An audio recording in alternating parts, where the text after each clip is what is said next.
All right, we are back with the GSMC Wrestling Laureate podcast brought to you by the GSMC Sports Network.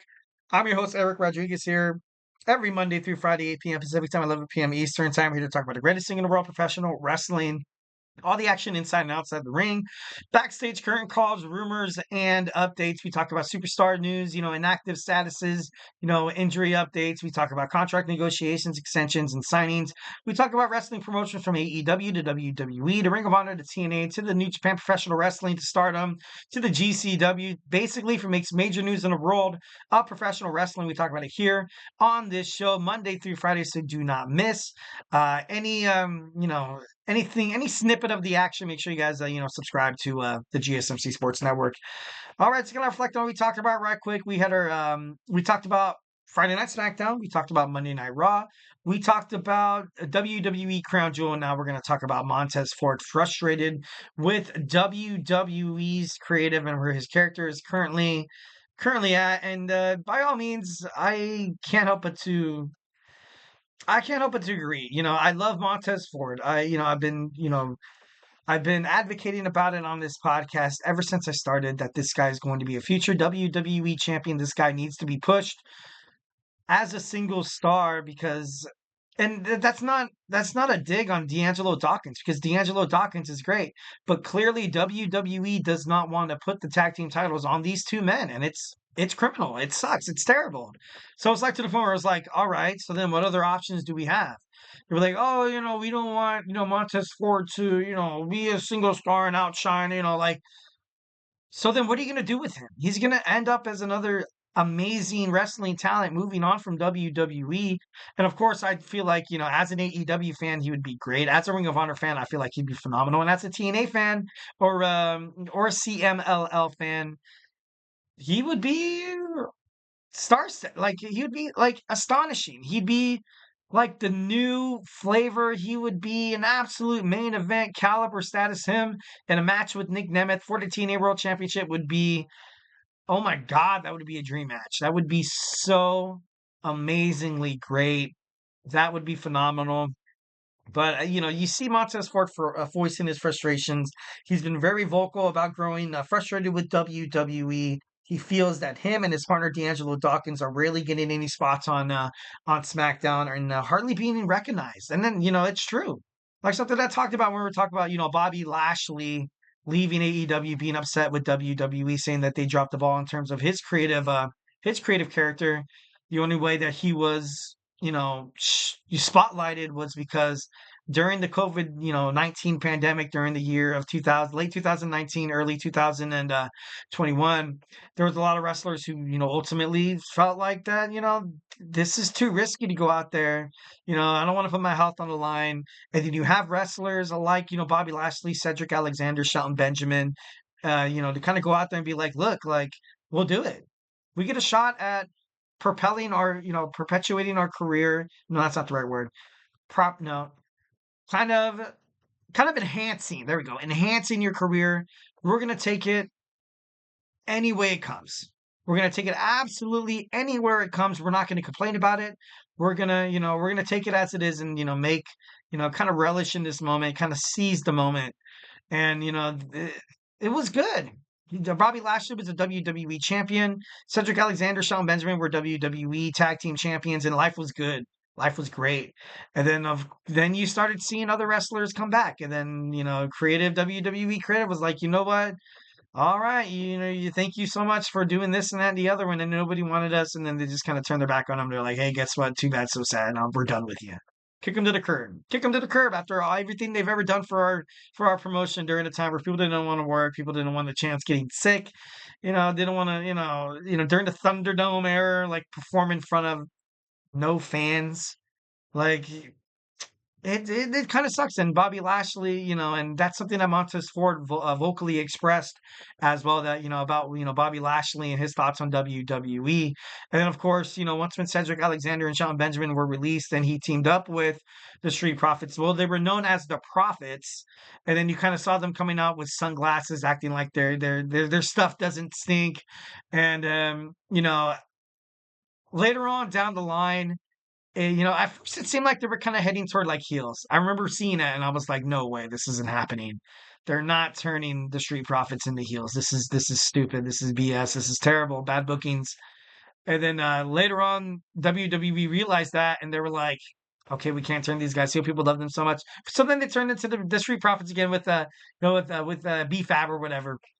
And it was, it was kind of silly, but it seems like they were booked in. I don't know. They seems like they've been booked in this more times. More than not. Like, you know what I mean? Like, Montez Ford had this to say, and I quote: "He said, for me to sit here and go like, hey, how's it going? Oh, that it's good. That'd be a lie." That'd be a lie. Feels like, it's taking too long. Obviously, what WWE is doing with their team. It's been too long. Or maybe nothing's happening. 4 years since since we've become, obviously, him and D'Angelo Dawkins of the Street Profits have become tag team champions. And, you can't help but to feel for Montez Ford. You know, I feel like the WWE Tag Team division is an absolute lux. I thought, it's been absolute terrible. It's been terribly booked. I don't know if you need to just have one WWE Tag Team titles, to kind of have it just like the women's tag team titles for that. Maybe that it might make sense instead of forcing people like, Sheamus and Pete Dunne in the past, Ridge Holland and Pete Dunne, forcing single superstars like Sami Zayn and Jey Uso, or, Kevin Owens and Sami Zayn, or, another example, A-Town Down Under, having these guys go out there and be like, oh, like we're single superstars, but we're going to try our best and become, tag team, like Finn Balor and JD McDonough. I do not like that tag team.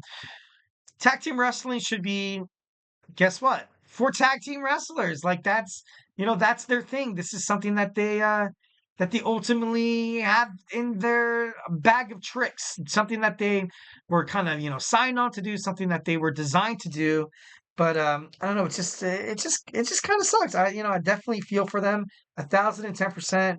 With the arrival of the Motor City Machine Guns, the Usos being reunited, what's next for the Street Profits? I like I said, what do you want to do with the Street Profits here? Like, what do you want to do? You have these two tag team superstars who are actually pretty great. These two tag team superstars that have suffered because WWE was like, oh, let's put the belts on Grayson Waller and Austin Theory. A-Town Down Under, let's do it. Or a young Tamatonga and Tonga Loba, not young, but like a young tag team, the Bloodline. Oh, in their first, run, we're gonna have them win the titles right off the bat, which was terrible. You had them dethrone DIY, who was an actual tag team, and you basically, kind of threw their name in the dirt. And the Street Profits are definitely one of the most favorite teams I've ever watched growing up within the last, couple of years as a wrestling fan. They keep the tag team division very exciting, very unpredictable. Just Montez Ford, high flyer. He's strong. He's a tactical wrestler. He can hit a submission here and there. Be like, oh, a wrestler like that. Oh, okay, something in this tag team has to be a lack thereof. So, D'Angelo Dawkins, well, what could he do? But D'Angelo Dawkins, he's strong. He's dominant. He could he could high fly. He could dictate a match inside the ring. He's big, he's bad, but at the same time, he doesn't come inside the ring and be too much of a dominant force to kind of undervalue his opponents. They're perfect. These two superstars are the perfect people the perfect wrestlers that you could put the belt on and have a great wrestling promotion run smoothly throughout generations. But WWE doesn't see it that way. I don't understand why. I ultimately thought this was going, the match with the Motor City Machine Guns, and not with the Motor City Machine Guns, with DIY. I thought they were going to win. I ultimately thought this was going to be a nice little feud that you can have back and forth, kind of creating the Dudley Boys, Edge and Christian, the Hardys, with the Street Profits, Motor City Machine Guns, DIY, and hell, maybe even the Bloodline. Screw it, why not? Let them get a piece of the puzzle as well. Or like Pretty Deadly. Pretty Deadly. They're an actual tag team. And they're dominant.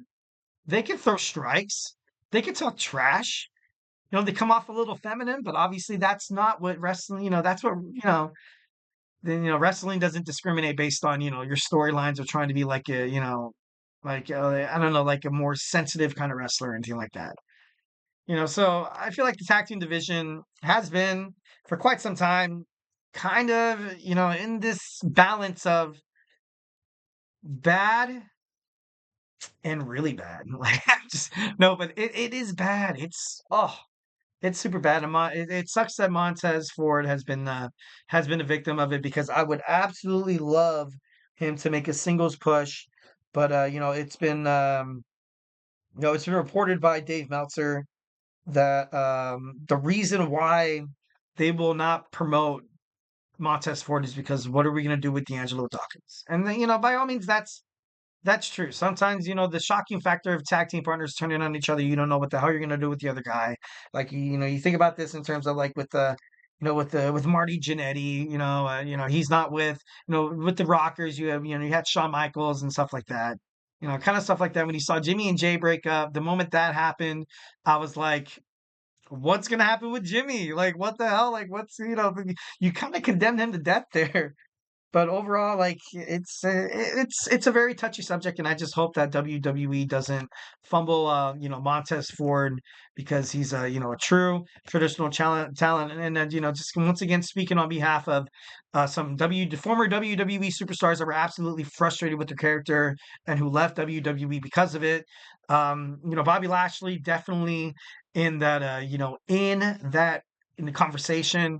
Also, Sasha Banks, Mercedes Moné made her way out of WWE based on, contract and creative problems. And it's, like you said, nothing to go against the boss or anything like that. There was rumors that she was, terrible to work with, that she wasn't being a team player. It was her way or the highway.